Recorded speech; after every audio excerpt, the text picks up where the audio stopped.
Hello there, Claude Fable 5, the most capable AI model for game development, is finally back after it has been blocked by the US government for around 20 days. Today we are using it to add some stuff to my pirate game. We are adding weather hazards, basically an anvil's storm, where a single hit cuts you alive, and a toxic storm that slows you down, both your movement and your attacks. I believe that the final result looks super awesome, so let me show you how I achieved it with Claude Fable 5, Godot, and Makko. This last one basically allowing us to generate all the art. Let's get started right away. First of all, I'm gonna go to Makko, a studio for 2D worlds, that as you can see is already being used by thousands of game creators. Thousands of art assets have been created with it, as well as games. And well, this is a platform that I've been using for the past few weeks and works very awesome. And you will see why in a second. Let me go inside. Okay, so here I am on Makko. And well, in my sub-collections, I'm gonna create a new one called, for example, hazards or something like that. And inside of here, I will start generating the reference images. I'm gonna go with this one as the main reference image because this sets the style for my game that, as you can see, is like a cute game. In this case, what I wanna generate is a game prop. Then here you can select the model, you have an banana and GPT image 2, the quality, and the number of images. For some UI elements, I also added this panel that I will also use as a reference. So first of all, let's generate a front perspective of the anvil, okay? As you can see here, I have it. Actually wanted to generate like a few frames like for when it's falling, then when it actually reached the land, and well, even like some other frames that maybe I then will use in Godot, but as you can see, the style is very good and matches the vibe of the game. Then I also created this other sprite that my idea is to show it like in the ground, okay? Basically where then the anvil is gonna fall, just like a warning so the player knows exactly where the anvil is gonna fall. I also have this very amazing impact effect for when indeed the anvil falls and collides with the floor. More stuff that I've generated, this kind of clouds that I'm gonna be using for when the toxic storm starts. I really love the style that this game has and how consistent Makko is able to create all the assets. And then, okay, I actually wanted to get like this violet drop by separate. So I just saved this image as a reference and told it to just give me the purple drop. And here have it. Take a look at the consistency. It's literally the exact same image. And now I'm also generating a variation of this purple drop, but in this case, light blue, just to have it like for the normal storm, let's say. Then, okay, I can go here to the animations and generate animations.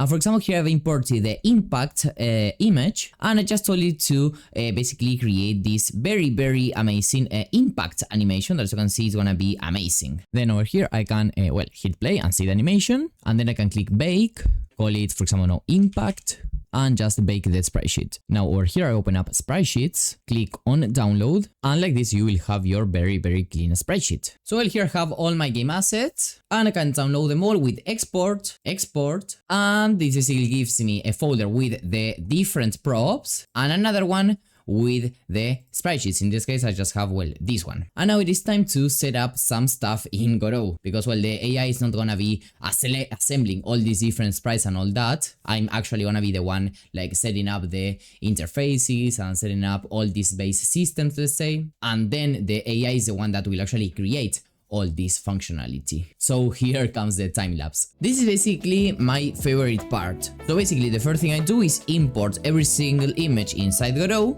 And for example, to split up the different assets, I directly use the edit region option inside of a sprite. And well, for the anvil, I created the different sprites for the different states that the anvil is gonna have. Basically, for example, falling once it reached the ground, etc. I also then started positioning these different elements inside of the main scene so that I could scale them and position them. And as a result, I was able to actually compare the scale and the position relative to the gameplay, okay, and adjust things as needed. I also created a new scene for this danger icon, okay, and I used an animated sprite to use the different frames that Makko has generated for me. So basically in the animation it can let's say do this kind of flash that I think that looks very awesome. Then I also created an anvil impact scene with a sprite sheet, so this animation is gonna get played when the anvil indeed reaches the ground. And I started creating the UI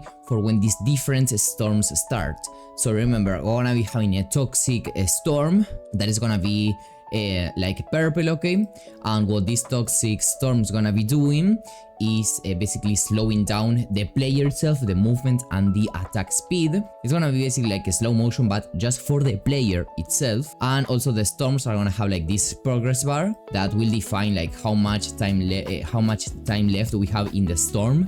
So each storm is gonna last for maybe something like 15-20 seconds. And the other type of storm is gonna be the anvils storm, in which anvils are basically gonna be falling from the sky to the ground. And well, I think the UIs actually look very, very cool.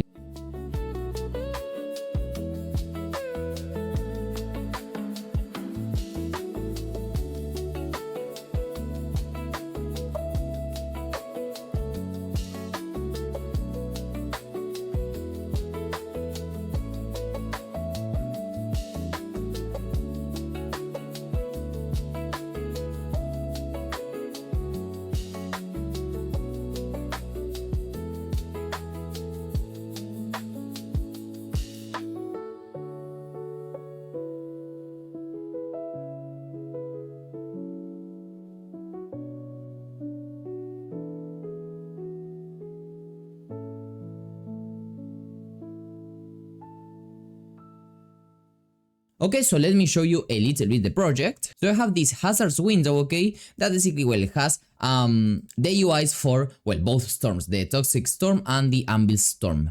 Just so you know, this is very simple. I just have this panel, okay, as the, let's say, the main texture rect. Then I have the skull icon, the label. The label just basically has an outline. And then, okay, this other thing over here is a shadow. That's why the text itself looks very clean. And the other thing that it has is a progress bar that, as you can see, if I change the value, okay, over time, that's basically what the code then should do. And as you can see, it looks very awesome. And the anvil itself is something very, very similar, okay? Then this is the anvil scene. So for example, I have this sprite for when it's falling, for when it is reaching the ground, then when it actually reached the ground, and then for when like this kind of explosion, okay, with dust and all this. The other scene that I have is called Danger, and it just has an animated sprite that switches between these two frames that Makko generated. We also have the anvil impact. So well, all this together, okay, we're gonna be using it in our main scene. So then, for example, let me hide the UI and let me instantiate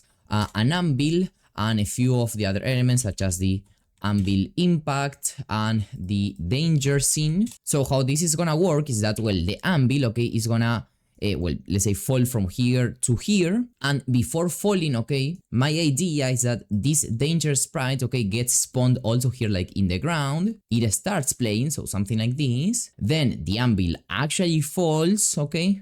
This, of course, disappears, and once the anvil reaches the ground, we spawn this impact, okay? And as you can see, like all the interaction, I think that looks very awesome. Now, for the storm, okay, I have here this hazards folder. So my idea is to, for example, use this toxic drop for the toxic storm. So hopefully Fable is able to create some particle systems, okay, with this image. And I even have this other image, okay, with the different clouds, okay, that hopefully also Fable is gonna be able to use for when this storm happens. So here we are in Claude code. I have already opened my Makko project, and of course let's switch to Fable. And I think that, yeah, we're gonna be using it in extra, or I think hide's gonna be literally more than enough. And I'm gonna tell it, create episode 8 stuff. You should already have everything set up, windows, differences in the hazards folder, etc. I'm sharing with it this document that outlines basically what this new episode is about, but this information is mainly in this PDF. And well, this is actually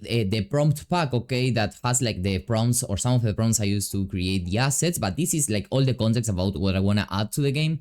For example, this has the scene tint, the style reference, the mechanic recap that I want to include in this new episode. So it has basically everything that Claude is gonna need. And well, before hitting send, okay, I've just taken a screenshot of my current usage. I am part of the max 20x plan of Claude, which is basically $200 a month. So it's like the max tier. My current session is in 0. Weekly limits, all models is in 76% and Fable is in 79. So let's see at the end of this. So okay, it's been a while, something like an hour, and here, well, Fable has been working a lot. And something that is also very important here is that Fable was able to, for example, run the project, okay, and catch any kind of error, for example. Even, as you can see, take screenshots of the game itself to understand if it looks correct or not. And well, just so you know, this is not something that natively Fable can do. This is thanks to a plugin that is completely free and open source that is called Godot AI. So indeed, this is an MCP that takes Claude Fable, let's say, to the next level, because it actually allows Fable to interact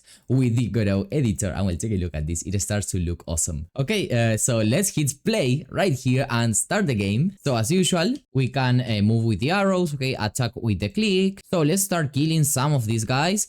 And well, we have here the bombs that we've added in one of the previous episodes. We have even the power-ups, but let's see if actually a storm begins soon. Okay, and here starts the Anvil Storm. Well, come on, man. I am super unlucky. Let's go again. And let's actually go to a shop, for example, and buy, well, this new character. So that, well, we remember that we have these two guys over here that I think both characters look very, very awesome. Okay, here it starts again. So anvils start falling, and take a look at like all the interaction that I described about, like the anvils falling from the sky, changing their sprites, the impact, the danger sprite. Literally everything looks very, very awesome. I can't believe it, really. Yeah, and I love how like the game is looking very, very complete, like with all these objects. Remember that in the previous episode we also added a mystic items inventory, okay, that we can start collecting. I don't know, it's very awesome. We even have like different power-ups. This is the rage that, as you can see, makes me walk super, super, super fast, okay? And well, now anvils have started again. Okay, there, I've been able to dodge it. That's very, very cool. Yeah, I love it. I love it. And let's see, okay, if we are able to get the other storm, that is the toxic storm, okay?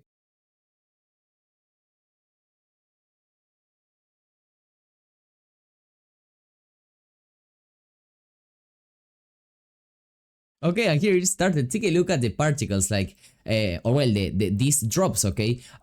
Looks awesome, the effect itself. So, for example, here we have it, okay? And so you can see, when I am with this character, okay, that I have to be close to the enemies in order to attack them, okay? Well, it kind of makes my life a little bit more complicated, okay? I love the effect, okay, that the player has, like, this kind of green flash, okay, all the drops, okay. And what is cool is that I can start this storm with just a debug key that I told Claude to add. And well, all the effect itself, I know, it looks very, very awesome. And if I want to start a new anvil storm, for example, I can also do it with just a key on my keyboard, okay. And once again, when the anvil falls, we have the impact, we have this kind of danger icon over here. I don't know, it's very, very awesome for me. Something that is super weird about this model is that for some reason it does work in English, like here while it's working, and I also provide my prompts in English, but then like the summary, it's given to me in Spanish. I don't understand why. And well, here I did have to iterate a little bit like on the result, and more specific about balancing the game, because what happens is that in this game we have lots of game over conditions. We have enemies, we have bombs, we now have these new environmental hazards, so it's complicated sometimes to balance everything. So I did have to tell Claude to balance it specifically by, for example, decreasing by half the number of anvils that were getting dropped, decrease its falling speed, because well, initially like anvils were getting dropped, like it was literally a super huge storm. It was impossible to dodge them. So well, you still have to be in control of those things, and even other things such as, let me click the 9 to start a toxic storm, or 0 to start an anvil's storm. About usage, this is the before and this is the after. So as you can see, it didn't use a lot of the usage, but once again, remember, I'm part of the max 20x plan, and I had already like myself set up the base of the systems, like all the scenes, all that. It already had a structure, okay. I'm sure that if it didn't have like all that structure, it would have taken way more time and way more tokens to finish the task. So as you can see, by doing it like this, by you already creating like the scenes and a base structure for Fable to work with, first of all, the results is you're gonna get it way easier, because here literally it was the first try that it was working more or less correct. So that's the first thing. You will get faster to the desired result, and then the result that you will get is the exact one that you want. Because once again, I was the one that got the idea of, okay, I want a storm of anvils, okay, and when the anvil is falling, okay, I want to have a danger icon over here that is like flashing. So we are still in control of this, and if it is actually like your game, you should be the one thinking of new mechanics to add, how they're gonna look in the game, etc. And you can just leave a Claude Fable 5, okay, to assemble everything for you, do the logical part of you, do the logical part for you, okay? And well, basically the Makko collections here are growing a lot. Take a look at all the sub collections that we have, well, some of the game assets here. And well, once again, all these sub collections, inside of them, they have lots of game assets, animations. So I believe that Makko makes it very simple to add new mechanics. That always, for new mechanics, mostly always, you will need some kind of new assets, new animation, new whatever it is. And here you can do it very easily. And then once that you have put everything inside Godot, it's just a matter of telling Claude or any other AI assistant to do the logical part for you.